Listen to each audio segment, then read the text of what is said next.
అందరికీ నమస్కారం. నా పేరు గోలి హనుమత్ శాస్త్రి. తెలుగువాడిననే వారికి, తెలుగు వాడి తెలిసి తెలుగు వాడేవారికి గోలీస్ గోలీలు యూట్యూబ్ ఛానల్ స్వాగతం. నేను వ్రాసిన జడశతకం నుండి ఈరోజు 23వ జడకందం గురించి వివరిస్తాను.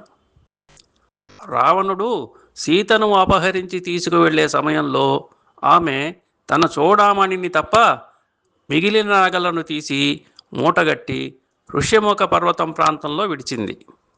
ఒకవేళ అదే జడలో చూడామణి లేకపోతే వెతుక్కుంటూ వచ్చిన హనుమకు తన గుర్తుగా ఇంకేమిచ్చేది? అదంతా జడమహిమే అనే భావంతో ఈ పద్యం రాశాను, వినండి.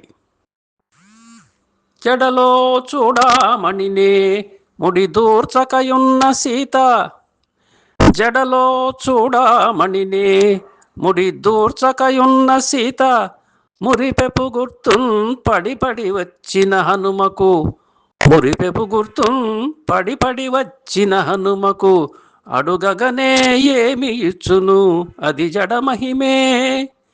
పడి పడి వచ్చిన హనుమకు అడుగగనే ఏమి ఇచ్చును అది జడమహిమే. మరొకసారి. జడలో చూడామణినే ముడి దూర్చకయున్న సీత, మురిపెపు గుర్తు పడి పడి వచ్చిన హనుమకు, అడుగగనే ఏమి ఇచ్చునది జడమహిమే. వినండి మరొక జడకందం. మళ్ళీ కలుసుకుందాం. మనం తెలుగువారం, మనకు తెలుగు వరం. నమస్కారం.